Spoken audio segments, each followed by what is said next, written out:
Enfantillage.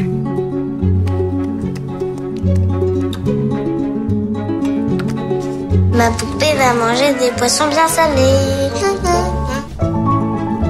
Alors, Gruffalo, dit la petite souris. tu as vu? Tout le monde a peur de moi.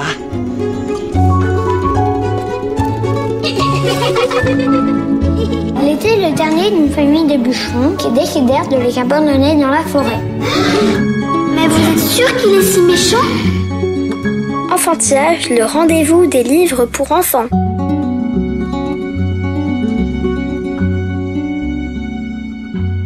Quand Baudelaire voyait le génie comme l'enfance retrouvée à volonté, son contemporain, le peintre Corot, priait tous les jours le bon Dieu qu'il le rende enfant. Et pourtant, devant l'art, nos chères têtes blondes et brunes s'interrogent. C'est quoi une œuvre d'art? À quoi ça sert? Pourquoi y a-t-il des gribouillis et des dames toutes nues au musée? Pour répondre à ces interrogations, pour certaines communes aux enfants et aux philosophes, et présenter les artistes qui, au fil du temps, ont incarné cette quête esthétique au cœur de notre humanité, l'historienne de l'art Pauline Ponce a écrit L'art pas bête, illustré par Pascal Lemaître et publié aux éditions Bayard, avec le musée d'Orsay. Cet entretien a été réalisé à distance. Veuillez nous excuser pour sa qualité technique. On vient d'écouter Rémi qui, comme à chaque émission, nous a parlé de sa dernière lecture et ça m'amène à vous poser la première question rituelle d'enfantillage. Pauline Ponce, quel enfant, lectrice, étiez-vous? J'étais une enfant qui aimait beaucoup les contes. J'ai le souvenir d'avoir énormément lu des contes occidentaux, mais aussi de contrées lointaines. Et le récit du conte m'a accompagnée à un âge en principe où on n'en lit plus de contes. C'est-à-dire que ça a toujours été une ressource particulière, proche de certains récits bibliques que j'aimais beaucoup lire enfant. La parabole, une histoire qui ne prétend pas être précisément objective, réaliste, mais qui délivre un enseignement et puis qui surtout libère l'imaginaire. Comment l'enfant que vous étiez a-t-elle rencontré l'art? Immédiatement, j'aurais envie de vous parler de ma famille, de mon père qui est peintre, de mon parrain qui était sculpteur, et du coup de la familiarité du monde artistique qui a été très importante pour moi. J'ai entendu enfant déjà parler avec une certaine ferveur, une certaine passion aussi, les adultes, les grands noms de nos artistes occidentaux, Matisse, Picasso, Giacometti, Braque. Du coup, enfant, quand on m'a emmené, un des premiers souvenirs forts que j'ai, c'est la Fondation MAG à Saint-Paul-de-Vence, et que j'ai découvert ce labyrinthe mythique de Miro, eh bien toutes ces créatures me parlaient déjà assez naturellement. L'autre grand choc que j'ai eu, c'est le souvenir du Prado. Mes parents m'y ont emmené, j'avais 11 ans, j'étais en 6e, et je me rappelle encore du choc que j'ai eu devant les Ménines, et en particulier devant l'infante, qui était un peu plus jeune que moi en âge, mais qui m'a paru aussi étrangement proche. Et je me suis trouvée une sorte de famille d'adoption picturale qui m'a fait comprendre très vite que les musées pouvaient être des lieux très familiers. Cette œuvre, Les Ménines, a fait l'objet de nombreuses et savantes exégèses, comme celle de Michel Foucault, analysant la mise en abîme, Velázquez se peignant. Au-delà de votre éblouissement esthétique d'enfant devant cette œuvre, avez-vous eu envie d'en rechercher le sens? Absolument. Ça m'a complètement envoûtée, cette mise en abîme, à tel point que j'ai écrit à l'époque une sorte de conte que j'ai traduite en espagnol. Et dans cette fable, je jouais l'infante moi-même. J'essayais d'imaginer la vie qu'elle avait à la cour d'Espagne. Je me rappelle du coup avoir fouillé aussi dans le grenier de mes parents pour trouver des vêtements, des attributs qui me feraient un petit peu ressembler à l'infante. Et puis régulièrement dans ma vie, ce tableau est venu me chercher. J'adore cette formule de Théophile Gautier à propos de ce tableau. Il dit « Mais où est le tableau ?» C'est exactement ça. Et c'est un peu l'histoire de ma vie, d'être en quête, non pas de définition justement, mais de mots pour dire ce qui est de l'ordre parfois uniquement du pictural et non du verbe. La présidente des musées de l'Orangerie et d'Orsay, Laurence Descartes, signe la préface de l'Arpabet. Votre livre, écrit-elle, a pour vocation de répondre aux questions que se posent les enfants sur l'art, de revoir l'art à travers leurs yeux. Comment, vous, l'experte, l'enseignante en histoire de l'art, avez-vous pu retrouver cette candeur enfantine, ce regard neuf? C'est une très bonne question, je dois dire, parce que c'était un petit peu ma crainte. Je m'adresse toute l'année à des adultes qui ont la tête bien faite. Je m'emploie auprès de ce public adulte, précisément, à garder au minimum l'étonnement que je vivais moi-même enfant face à l'art, mais l'enfance chez les artistes, au-delà d'un âge sacré, c'est quelque chose qu'ils vont travailler pour conserver. En ayant en tête ce que les artistes eux-mêmes disent de l'enfance et du souhait qu'ils ont eu à conserver cet état précisément d'émerveillement et d'étonnement qui appartient à l'enfance. Et on a essayé de préserver quasiment la parole enfantine sur l'art. Vous écrivez « Bien avant que les hommes construisent des villages, cultivent la terre pour nourrir leur famille et inventent l'écriture, ils ont créé de magnifiques œuvres d'art. » Alors, cette question apparaît dans votre livre. D'où vient l'art? Où naît-il? Correspond-il chez nous à une pulsion, à un besoin vital? Ce que l'on a dit, les grottes pariétales en particulier, et des œuvres qui ont été laissées par les hommes préhistoriques, au départ, elles semblent avoir été des lieux de rassemblement aussi. Et cette idée me plaît beaucoup, c'est-à-dire le fait que l'art soit déjà une expression de communication. Alors communication au sens noble, mettre en commun quelque chose. Toute la question reste à savoir qu'est-ce qu'ils ont voulu mettre en commun.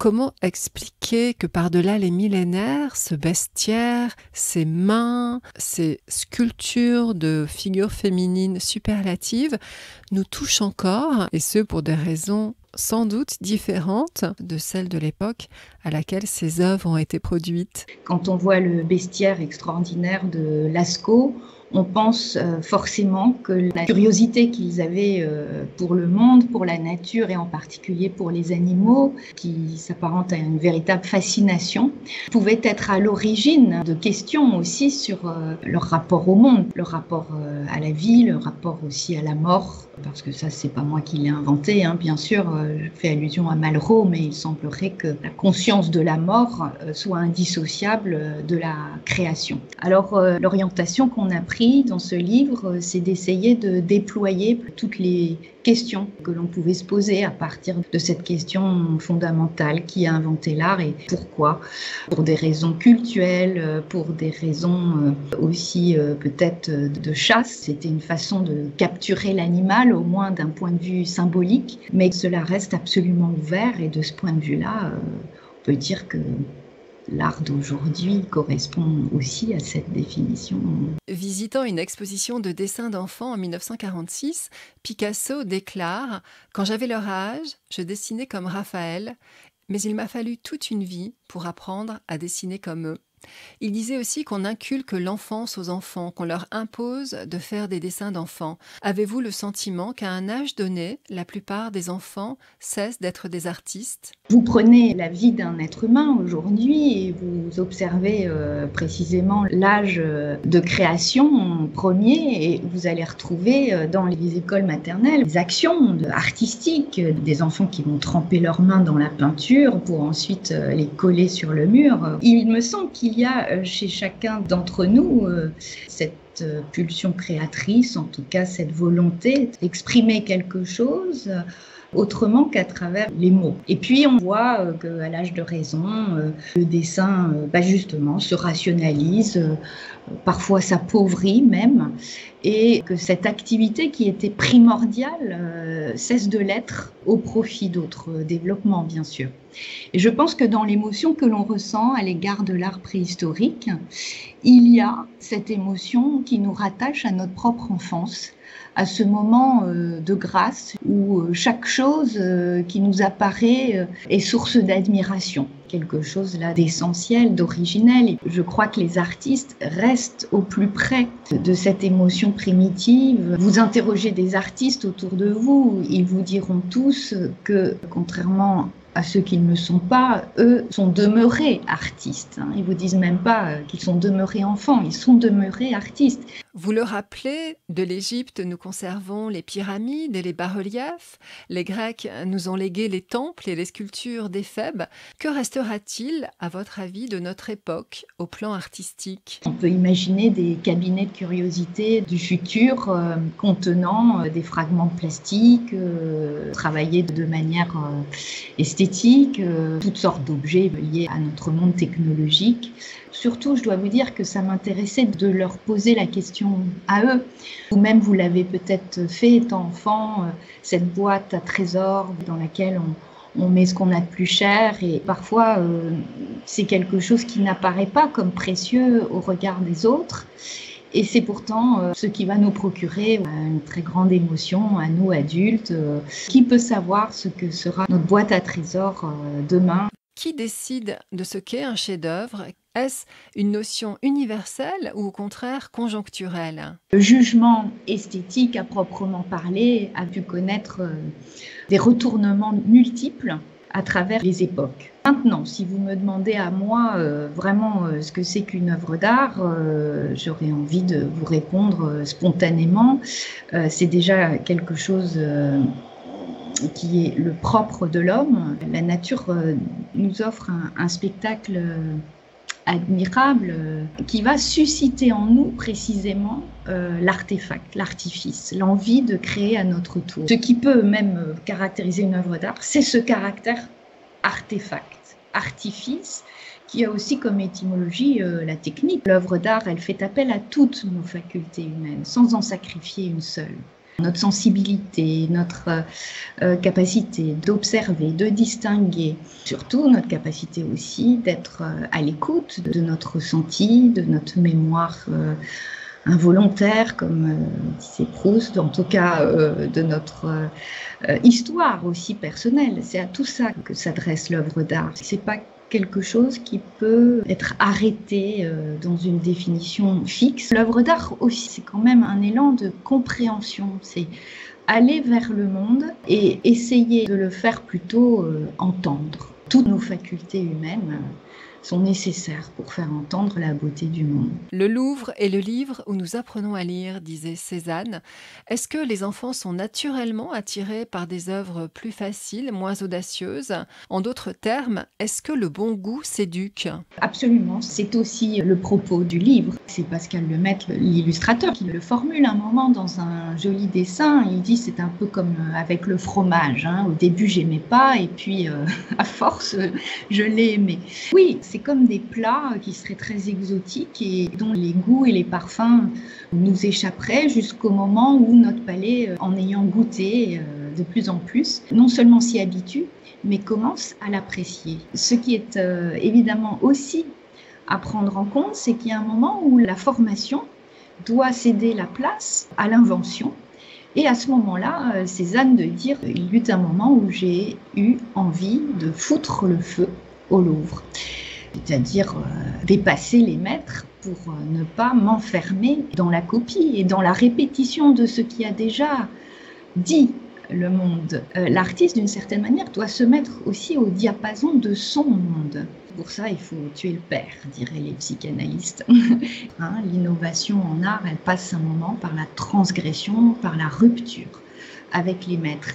Mais il ne faut surtout pas oublier que les maîtres sont ceux-là même qui leur ont donné envie de devenir artistes. Ce qui est très intéressant dans ce que vous dites, on va revenir encore à l'enfant et à son appréhension de l'art et à l'évolution de son appréhension de l'art, parce que vous allez les écouter dans les musées jusqu'à 7 ans, c'est un miracle de les entendre parler de Miro par exemple. Rien ne les étonne dans un univers dans lequel l'adulte ne va voir que 3 points noirs sur un grand tas plat bleu. Et puis vient encore une fois l'âge de raison. Et c'est là où vous allez le voir retrouver dans leurs dessins. On commence à faire les détails, on commence à s'intéresser aux proportions. Bref, on fait entrer l'intelligence dans la création. Et c'est cette même intelligence qui va les rendre parfois, dans les années qui vont suivre, extrêmement hermétiques à ceux qui sont revenus en quelque sorte à l'origine. On peut trouver chez les jeunes des regards sur l'art absolument conventionnels. Ça fait partie aussi de leur formation.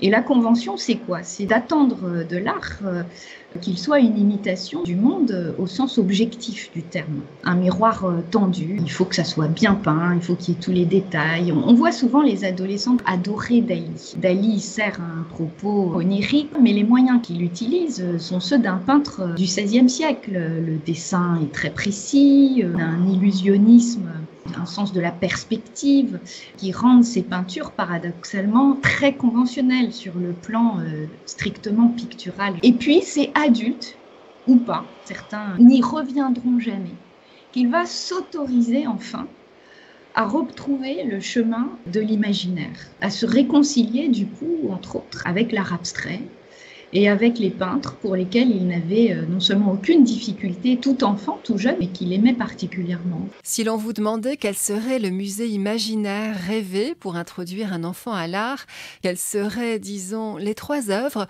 que vous souhaiteriez absolument lui montrer? J'aimerais qu'il puisse être dans l'émerveillement d'une grotte de Lascaux, par exemple, pour la première œuvre.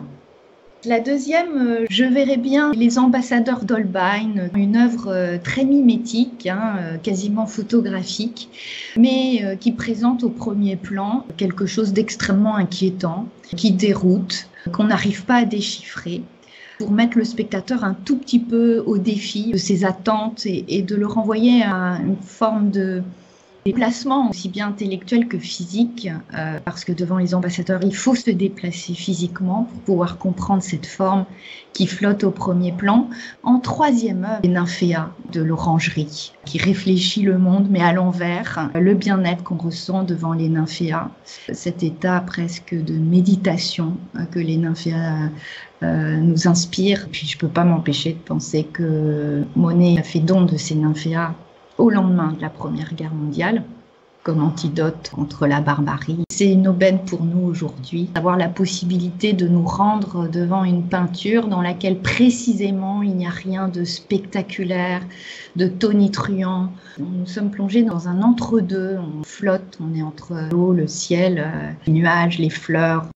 Quelles sont, à votre avis, les meilleures conditions pour découvrir l'art?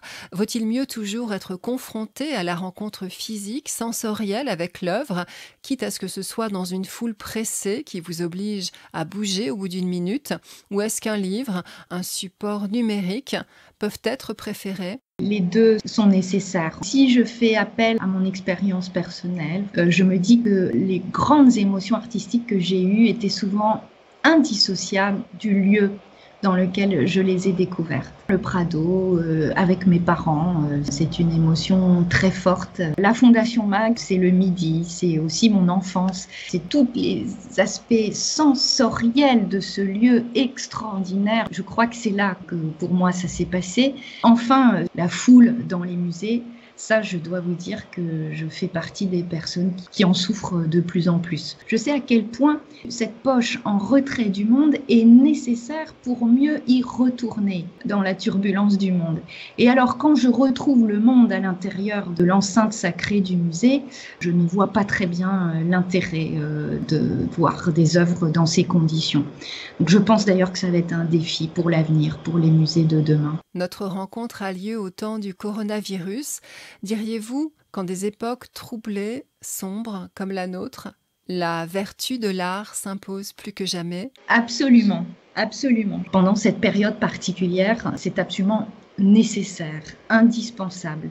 C'est ce qui nous rattache les uns aux autres, ce besoin de mettre en commun notre admiration ou notre questionnement du monde. Ça peut être du côté aussi de l'inquiétude, l'art. Pour moi, c'est un enjeu absolu pour les années à venir. Je pense que la culture pourrait être l'utopie de demain. S'il y a bien une chose dont je suis persuadée, c'est que l'art nous appartient à tous. Oui, parents, emmenez vos enfants, même s'ils s'ennuient, ils s'en rappelleront. Ça forge le regard, ça crée des émotions qui vont être comme dans un grenier et qui vont fleurir parfois des décennies plus tard. Retrouvez l'interview intégrale de Pauline Ponce sur le site d'Enfantillage. Enfantillage.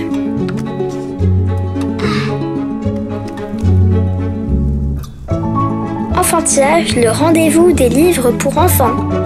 Merci de nous avoir écoutés. Bonne lecture à toutes et à tous et à la prochaine fois.